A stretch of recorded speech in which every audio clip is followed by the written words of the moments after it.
Bueno, Dios les bendiga. Amén. Bueno, es una bendición poder compartir con ustedes esta mañana, amén. Compartir la palabra del Señor es un deleite. ¿Usted lo cree así? Amén. Es un deleite, es una bendición compartir la palabra del Señor, de saber de que Él tiene planes maravillosos para con cada uno de nosotros, amén. Señor, quiero darte gracias en esta mañana preciosa que das a cada uno de nosotros, Señor. Es una mañana donde podemos contemplar tu gloria, podemos contemplar tu grandeza y tus misericordias. Porque tu misericordia es nueva cada mañana, Señor. Y tú permaneces fiel con nosotros. Así que gracias, Señor, porque hasta hoy nos has traído hasta acá, nos has ayudado. Pero estoy convencido, seguro, tengo la convicción, la certeza, como mis hermanos y mis hermanas, de que tú seguirás con nosotros. De que mañana, si es tu voluntad, seguirás con nosotros si nos das ese nuevo día, Señor. Gracias porque en ti, bendito Rey, encontramos la paz, el gozo, encontramos el descanso que necesitan nuestras almas, Señor. Mientras en el mundo piensan que gozarse es el licor, es el baile, bendito Rey, son otras cosas. Para nosotros, el deleite es este, Señor. Estar en tu presencia, compartir como cantábamos hace un rato, Señor. Juntos, mirad cuán bueno y delicioso es habitar los hermanos juntos en armonía. Así que gracias por este tiempo maravilloso que nos regalas. En el nombre de Jesús, amén y amén. Gloria a Dios. Bueno, hoy quiero compartirle, bien pueda sienten mis hermanos, hermanas, una palabra que el Señor pues me regalaba hace algunos días. Que me ministraba hace unos días, ¿sí? Porque la palabra nos ministra a todos, amén. La palabra hace algo especial en nuestro corazón. La palabra es la que ha transformado también nuestra vida. Porque así como usted ora a Dios, Dios le habla a través de la palabra, amén. Usted le habla a Dios y Dios le responde y le habla ¿cómo? A través de su palabra, amén. Por eso la palabra es de todos los días, es el alimento diario. Hoy quiero que le vayamos a 1 Corintios, capítulo 5. Primera carta de Pablo a los Corintios, capítulo 5. ¿Lo tiene? En el versículo 7 y 8. Amén. Cuando Pablo le escribe a los Corintios, a la iglesia de Corinto, tenga en cuenta eso. Él aquí en esa carta no está hablando de inconversos. Él está hablando a creyentes. A personas que ya conocían el Evangelio, que estaban en el Señor y que estaban en la iglesia, pero que tenían problemas, ¿no? Tenían problemas en su vida espiritual, porque se movían más en la carne que en el espíritu. Y Pablo les decía constantemente, ¿y es que tengo que estarles dando constantemente leche? ¿Sí? Entonces, que ese no sea nuestro caso. Pero en el versículo 7 dice, limpiaos pues de la vieja levadura, para que seáis, ¿qué? Nueva masa. Sin levadura como sois, porque nuestra Pascua, que es Cristo, ya fue santificada por nosotros. El 8. Así que celebremos la fiesta, no con la vieja levadura, ni con la levadura de malicia y de maldad, sino con ¿qué? Con panes sin levadura, de sinceridad y de verdad. Amén. Cuando hablamos de levadura, usted sabe a qué nos referimos con la levadura, ¿cierto? La levadura se usa comúnmente en la cocina, en las panaderías, en la parte de los alimentos se usa mucho la levadura.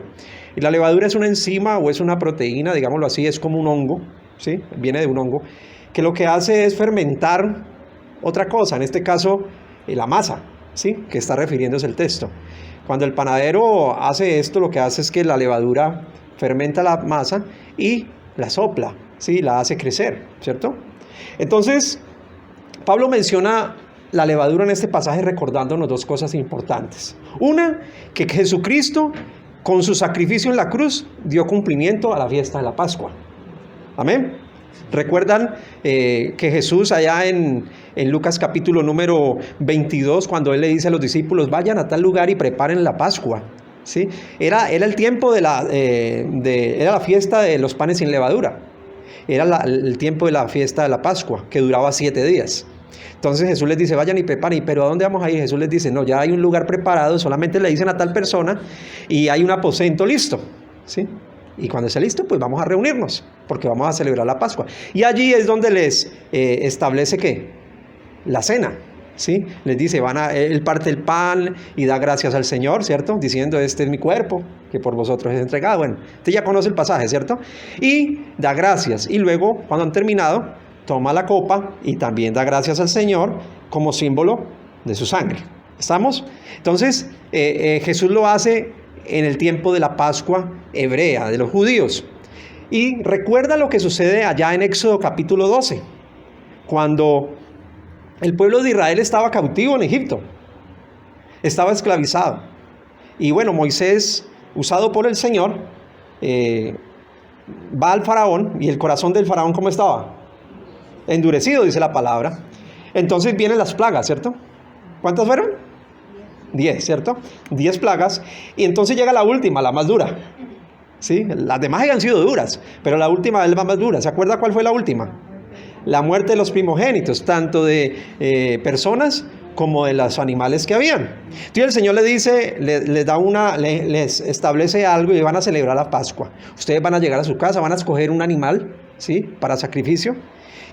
Pero si no van a tener pan, levadura en sus casas, porque el que coma levadura y el que tenga levadura en sus casas va a ser cortado, sea extranjero o sea del mismo pueblo. Sí, era algo establecido por el Señor, porque la levadura tenía un símbolo de contaminación fuerte, ¿cierto? Entonces les establece esto y le dice, y con el sacrificio que hacen del animal, ustedes van a untar la sangre, ¿en dónde? En los postes, digamos en el marco de la puerta, ¿cierto? En el marco de la puerta van a untar la sangre. ¿Para qué? Para que cuando pase la muerte, no entre a sus casas y sus primogénitos no mueran. Y así sucede. Y el Señor le dice allí en Éxodo, en el último versículo, el versículo 28, le dice, y esto se lo van a enseñar a sus hijos para que lo estén haciendo constantemente por generaciones. Le dice, ahí le dejo la tarea, ¿no? Éxodo capítulo 12, del 1 al 28. Está cuando se habla de la Pascua. Entonces, es lo que está haciendo Jesús allí, ¿cierto? Se está recordando que Jesucristo con su sacrificio en la cruz da cumplimiento a esa fiesta de la Pascua. Ahora Jesucristo es nuestra Pascua. La palabra dice de que Jesucristo es el Cordero de Dios, que fue inmolado, que fue dado por cada uno de nosotros. Por eso ya no necesitamos, ¿qué? Más sacrificios. Amén. Porque en los sacrificios del Antiguo Testamento intervenía la mano de un hombre. Porque el hombre es el que escogía el sacrificio, ¿cierto? No dejaba de ser imperfecto. Pero aquí en el Nuevo Testamento, ¿quién es el que provee el sacrificio? Dios mismo. Entonces, es perfecto. Amén. Es el Cordero de Dios que quita el pecado del mundo. Amén. Entonces, Dios da instrucciones al pueblo de Israel de guardar la Pascua como conmemoración de haberlos librado de la muerte. De esa muerte de los primogénitos, ¿cierto? Y al cubrir esos dinteles de las puertas, Jesús está diciendo, yo soy ese Cordero, esa sangre que fue derramada para que la muerte no llegara a ustedes, para que ustedes tengan vida y vida en abundancia. ¿Estamos de acuerdo? Para que llegue esa vida a nosotros y haya vida en abundancia, porque el Señor por el sacrificio en la cruz nos libró de la muerte. A mí cuando me dicen, es que lo único que no tiene solución es la muerte, yo digo, es mentiras. Yo siempre le digo a la gente, eso es mentiras. En Cristo hay solución para la muerte. Porque dice la palabra que aunque esté muerto, vivirán. Amén. Entonces, todo tiene solución. La muerte también tiene solución.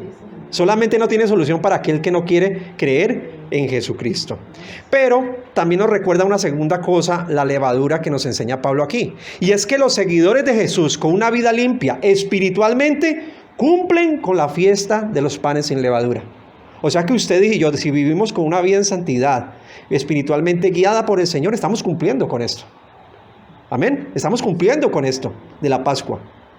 ¿Sí? Entonces, qué maravilloso es cuando ni el Antiguo Testamento ni el Nuevo Testamento se contradicen, sino que van perfectamente, ¿cierto? Hay una aplicación perfecta donde Dios, en el Antiguo Testamento era muy literal las cosas, era más físico. Aquí en el Nuevo Testamento hay aplicación muy espiritual. Y tiene trascendencia en nuestra vida. Entonces, hay 3 medidas de levadura que nos enseña este texto, ¿sí? Nos enseña 3 levaduras allí en esos versículos, sobre todo en el versículo número 8. Y es que está la vieja levadura, está la levadura de ¿qué? De malicia y la levadura de maldad. ¿Sí? 3 tipos o 3 clases, como quiera decirle usted, de levaduras mencionadas en este versículo. Ahora, lo opuesto de estas tres las encontramos en el mismo versículo 8, cuando él dice que los panes sin levaduras, ¿cuáles son? Los de sinceridad y de verdad, ¿sí? Entonces está allí lo opuesto, están los panes que tienen levadura, ¿sí? Que son la vieja levadura, la de malicia, la de maldad, pero está lo contrario, que es sin levadura, que es la sinceridad y la verdad. Ahora, revisemos un poquito los tres, amén. Está la vieja levadura. Algún día usted y yo fuimos esa vieja levadura. Estuvimos leudados, ¿sí? Es la vieja levadura. Por eso Pablo les dice allí, sin levadura como sois, porque eran ya conocedores del Evangelio. Se supone que no estaba esa vieja levadura, ¿cierto? Eso representa a ese viejo hombre que está viciado conforme a los deseos engañosos de la carne. Y eso es lo que enseña Efesios 4:22. Sí, por favor. Efesios 4:22. Ahí me gusta manejar los muchos versículos. Sí, para poder siempre afirmar o confirmar que la palabra nos enseña. Amén. 4:22 de Efesios. ¿Lo tiene? Dice la palabra así: en cuanto a la pasada manera de vivir, despojados del viejo hombre que está viciado conforme a los deseos engañosos. Mire, a los deseos engañosos. Así estábamos nosotros en algún tiempo de nuestra vida, ¿sí? Esos pecados que cometíamos, las cosas que hacíamos antes. Yo no sé cuántas cosas usted hizo en su vida antes de Cristo, ¿sí? Yo hice muchas cosas. Entonces, esos eran los vicios, o estábamos viciados a muchos pecados, apegados a muchas cosas, ¿sí? Y ser seguidores de Cristo, para ser seguidores de Cristo necesitamos renunciar ¿a qué? A esa vieja levadura, ¿sí? A la vieja levadura. Y son los pecados que quedaron atrás, ¿sí? Cuando el Señor perdonó nuestros pecados, ¿es para volvernos a recordar los pecados de antes? No, la palabra dice de que ya son borrados. Y dice en Isaías que Él ya no vuelve ¿a qué? A tener memoria de nuestros pecados. Es de lo único que Dios, el Señor tiene como amnesia, ¿no? Se le olvidan los pecados que hemos confesado, de los cuales nos hemos arrepentido de corazón, ¿sí? Entonces, el Señor ya olvidó nuestros pecados pasados. Y era cuando andábamos ciegos, porque teníamos una dureza de corazón. ¿Aquí alguien fue duro de corazón? Yo fui duro de corazón. Yo era de los que rechazaba el Evangelio. Trataba mal a los que me iban a compartir la palabra. Y aquí estoy. Así era yo. Trataba mal a las personas que me querían compartir el Evangelio. Los menospreciaba, los echaba, hasta los insultaba. Pero aquí estoy. Dios me tenía escogido, así como lo tenía usted. Escogidos para salvación. Allí mismo en Efesios capítulo 4, en el versículo 18, mire cómo andábamos antes en esa vieja levadura. ¿Cómo teníamos el entendimiento? Entenebrecido. ¿Qué quiere decir entenebrecido? En oscuridad. Estábamos oscuros, ajenos de la vida de Dios por la ignorancia que en ellos hay. Éramos ignorantes de Dios. ¿Por qué? Por la dureza del corazón. ¿Y qué más no teníamos? Perdimos la sensibilidad. Nos entregamos a lascivias para cometer con avidez toda clase de impurezas. Entonces había algunas características que teníamos con la vieja levadura. Y era que mis hermanos teníamos el entendimiento ¿cómo? Entenebrecido, es decir, oscuro. Éramos ignorantes de Dios. Éramos duros de corazón. Pero además éramos insensibles. Insensibles a la palabra. Insensibles al Espíritu. Porque la palabra mismo dice en Efesios 2, versículo 1 al 3, que estábamos muertos en nuestros delitos y nuestros pecados. Así estábamos nosotros. Esa era la vieja levadura. Era la vieja levadura. Pero sin embargo, tenemos que pedirle al Señor que nos ayude a escudriñar nuestro corazón. Que nos ayude a revisar continuamente nuestros corazones. El Salmo 19:12 dice: ¿quién podrá entender sus propios errores? Líbrame de los que me son ocultos. Porque tal vez hay pecados en nuestra vida, pueden haber pecados de los cuales no tenemos memoria y no hemos confesado. Allí es donde tenemos que pedirle al Espíritu Santo: ayúdame a recordar aquellas cosas que dije, hice, o tantas cosas que tal vez no he confesado. Ayúdamelas, tráelas ¿a qué? A memoria, para poderlas confesar, para poder renunciar a ellas. Y definitivamente ya no tenga nada de la vieja levadura, ¿sí? Entonces, no sé si a usted le ha pasado, pero a mí sí me ha pasado, de recordar cosas en algún momento que hice y me toca confesarlas y arrepentirme de ellas, ¿cierto? Sin importar que haya pasado mucho tiempo. ¿Por qué? Porque tal vez no lo recordábamos, no teníamos memoria de ellas. Entonces esa es la vieja levadura, lo que éramos antes de Cristo. Eso es lo que son aquellos que no tienen a Cristo en su corazón. Andan en la vieja levadura. Pero también habla de la levadura ¿de qué? De malicia. Cuando yo iba al diccionario, encontraba que malicia es la intención encubierta con que se dice o hace una cosa para beneficiarse en algo o perjudicar a otro. Tremendo, ¿no? También son los malos pensamientos e intenciones del corazón. Malos pensamientos o intenciones del corazón. Espiritualmente es la intención oculta que puede haber atrás de las buenas obras de un creyente. Vuelvo y lo repito. Espiritualmente es la intención oculta detrás de las buenas intenciones o de las buenas obras que el creyente hace. ¿Sí? ¿Sí? ¿Cómo llamaba Jesús a esto? Él lo llamaba la levadura de los fariseos. ¿Y cómo comprobar esto? Bueno, vamos a Mateo 16, por favor. A mí me gusta pasearlos por las escrituras. Mateo 16. Amén. Cuando vemos en el versículo número 6, Jesús dice,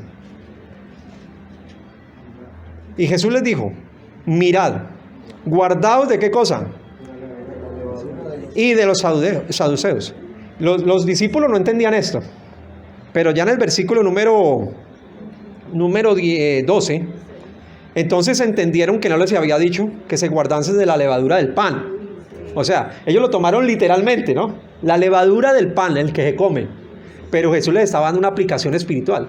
Y Él le dice, sino de la doctrina de los fariseos y de los saduceos. ¿Sí? Porque los fariseos y los saduceos se creían los más espirituales. Querían imponer reglas y normas al pueblo que ellos aún no cumplían. Entonces por eso Jesús les dice, cuídense de esa levadura. ¿Por qué? Y luego más adelante por allá en el capítulo 23 de Mateo, en el versículo 27 y 28, y le dice, ay de vosotros, fariseos, hipócritas, que ustedes parecen ¿qué? Sepulcros blanqueados.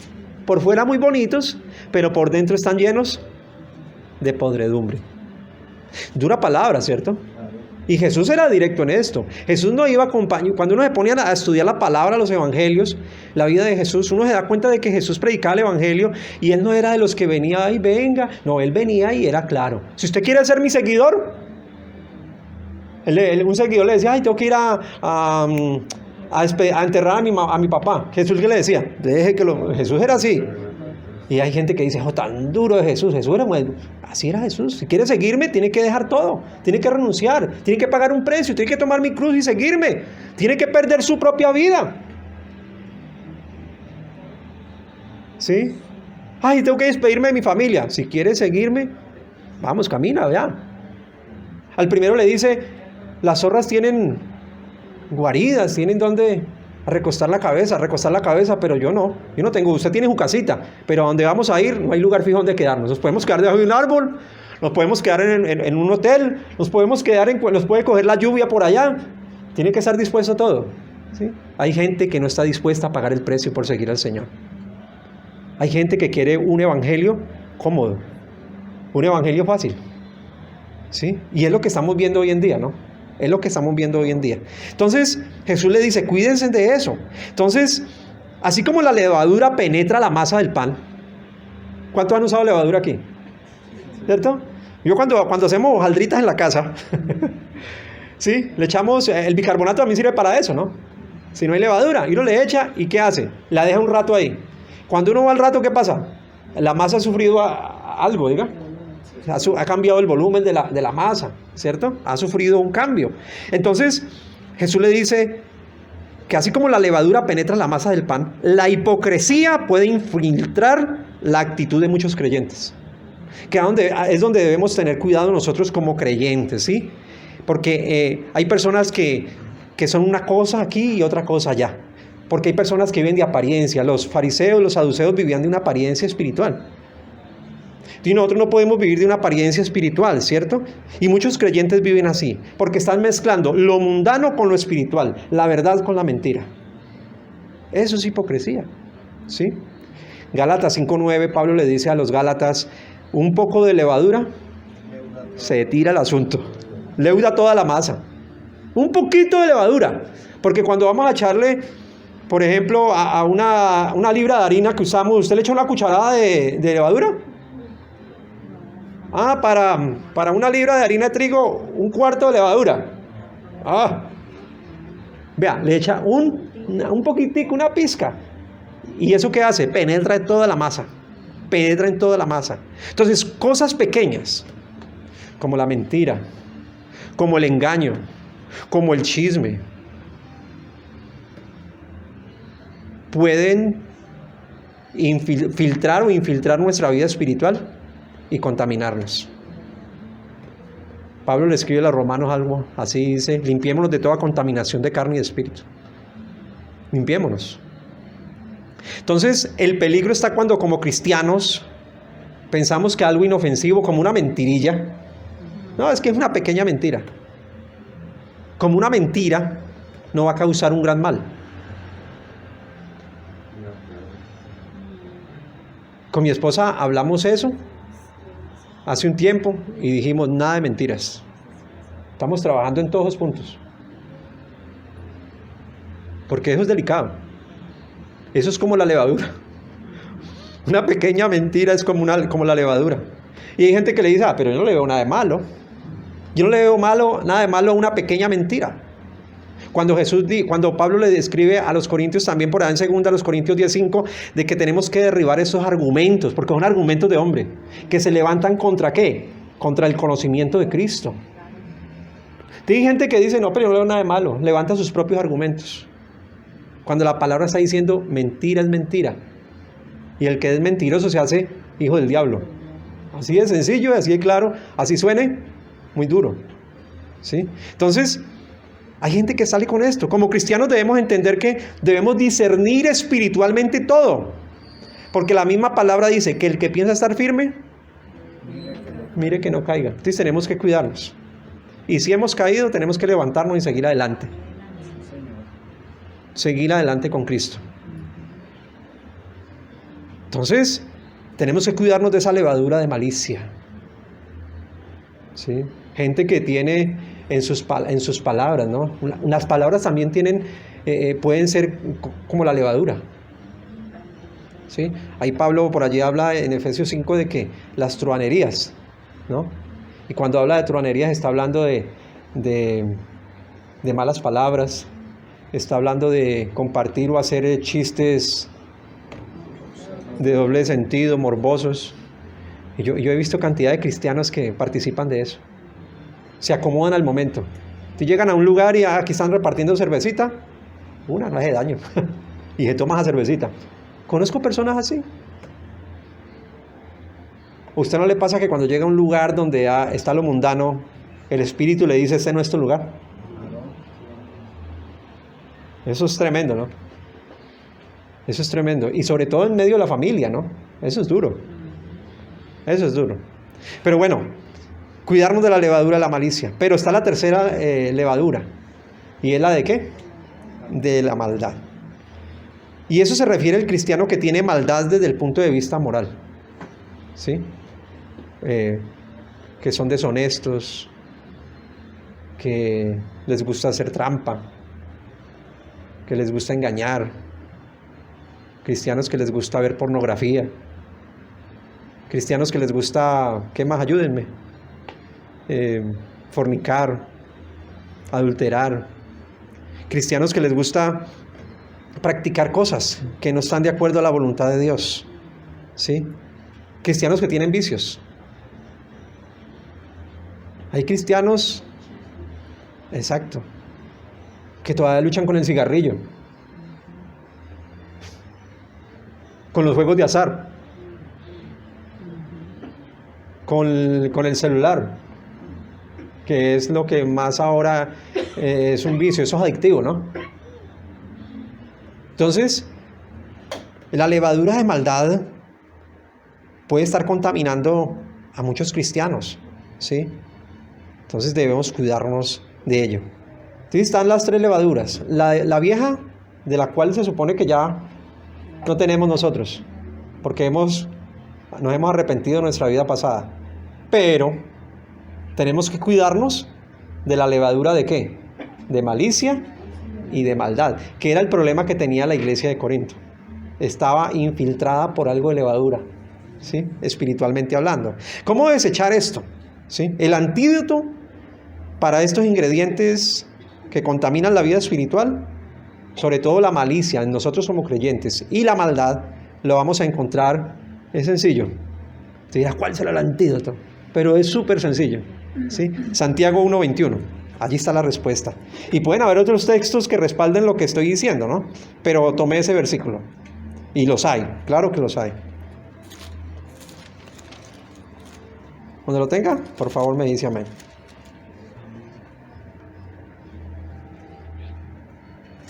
Y dice Santiago, por lo cual, desechando toda inmundicia y abundancia de malicia, recibid con mansedumbre la palabra implantada, la cual puede salvar vuestras almas.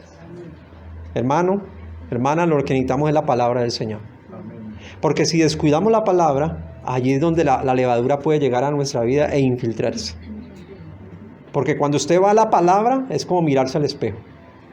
La palabra nos habla de quién es Dios, pero la palabra me dice quién es usted y quién soy yo. ¿Sí o no? Si usted quiere saber de Dios, vaya a la palabra. Si usted quiere conocer al Señor, vaya a la palabra. Pero quiere saber cómo es usted, vaya a la palabra. Y la palabra va a mostrarnos. Cuando usted lee ese pasaje allí de Santiago, Pablo habla del espejo, ¿no?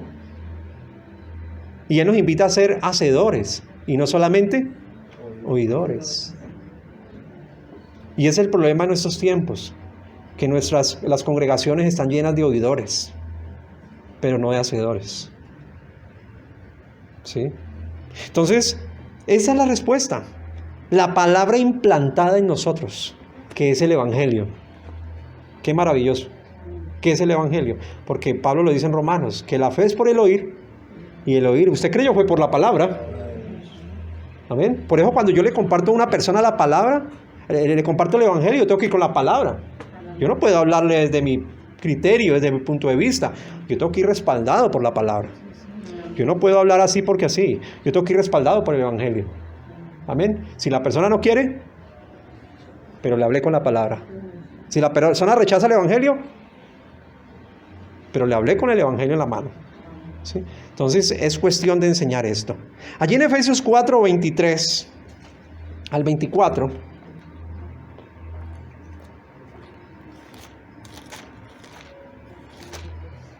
dice que en cuanto a el 23, ¿qué tenemos que hacer cada día nosotros? Es renovar el espíritu de nuestra mente. Por eso Pablo habla mucho de esto. Y no os conforméis, dice en Romanos 12:2, a este siglo. ¿Sí? ¿Por qué? Sino transformaos. Y cuando habla de transformación está hablando como los insectos y como algunas especies que sufren metamorfosis. La palabra transformaos viene de metamorfos. ¿Sí? Entonces tenemos que sufrir cambios en nuestra vida. ¿Por qué mucha gente no cambia su manera de vivir? Porque no ha cambiado su manera de pensar. Aquí está todo. Ama más el mundo. Ama más el mundo. No quiere soltar las cosas del mundo. Entonces, cuando cambiamos el chip, cambiamos lo que hay aquí en nuestra mente, cambia nuestra manera de vivir. Cambia todo, mis hermanos. Y él dice, renovaos en el espíritu de vuestra mente y vestidos del nuevo hombre. ¿De cuál ese hombre? ¿Cuál hombre? De Jesucristo. Porque antes andábamos vestidos era de Adán. Pero el Señor cambió nuestra vestidura, amén. Vestidos del nuevo hombre, creados según Dios, en la justicia y santidad de la verdad, está diciendo Pablo acá en este versículo. Entonces tenemos que renovar en el espíritu de nuestra mente, tenemos que renovar nuestra manera de pensar, ¿sí? Y esto se logra ¿cómo? Al oír la palabra con fe. Si oímos la palabra con fe, créame que van a haber cambios en nuestra vida maravillosos. Y yo estoy seguro que ustedes, mis hermanos y hermanas, han cambiado, sus vidas han dado una vuelta Gloria a Dios. así. ¿Pero por qué? ¿Que hay cosas aún que cambiar y mejorar en nosotros? Claro que sí, porque somos humanos, no somos perfectos, pero siempre vamos al Señor, que es el único que puede transformar nuestra vida, que es el único que puede transformar mi manera de pensar, de vivir. Hebreos 4:12 dice que la palabra, ¿cómo es? Es viva y es eficaz. ¿Y cómo es? Es como una espada de doble filo, que penetra hasta lo más profundo de nuestro ser, de nuestros pensamientos, de nuestro corazón, de nuestros tuétanos, dice el texto, ¿cierto? Solo la palabra, mis hermanos, nos puede ayudar a discernir los pensamientos y las intenciones del corazón. Porque este corazón es engañoso. Hoy pensamos una cosa y mañana cambiamos. Hoy decidimos una cosa y mañana decidimos otra. Así es el corazón del hombre. Pero cuando le decimos al Señor, toma mi corazón, guárdalo, moldéalo, transfórmalo, créame que las cosas van a ser diferentes. Eso dice Jeremías, ¿no? Engañoso es el corazón y perverso. ¿Quién lo conoce? Solamente Dios lo conoce, porque ni aún nosotros lo conocemos. Hoy decimos algo y mañana cambiamos de manera de pensar. Ni aún nosotros nos conocemos. Por eso tenemos que descansar en las manos de Dios. Salmos 32:8 dice que el Señor es el único que puede hacernos entender y mostrarnos el camino por donde debemos andar. Porque Él tiene sus ojos puestos, fijos en cada uno de nosotros. Solamente Dios puede hacerlo. En nuestras fuerzas no podemos cambiar absolutamente nada, ¿sí? Porque la palabra refleja realmente quiénes somos nosotros. Por eso tenemos que estar afianzados, cimentados en la palabra. ¿Para qué? Para poder crecer. Para poder crecer. Para no ser cristianos raquíticos, para no ser como personas cristianos mediocres. Es dura la palabra, pero así es. Para ser cristianos fluctuantes, que hoy sí quiero buscar de Dios y parecemos las olas del mar. Que mañana hoy estoy de buen ánimo para ir a la iglesia, mañana no quiero ir. No, tenemos que ser de un mismo ánimo todo el tiempo para buscar del Señor, amén. Entonces no olvidemos que Jesucristo es el verbo. Eso dice el Evangelio de Juan capítulo 1, versículo 1. ¿Sí o no? Si usted busca otras versiones, el verbo, ¿qué quiere decir? La palabra. Por eso le digo que la palabra es tan perfecta que no se contradice en nada. Jesucristo es la palabra que nos aleja de la maldad, que nos aleja de la malicia, que quitó la levadura en nosotros, la vieja levadura. Es el único. Entonces, como dice allí en el texto que leíamos inicialmente, el Señor nos llama a ser nueva masa. Somos nueva masa. Somos nuevas criaturas. Somos odres nuevos. ¿Sabe qué decían los fariseos?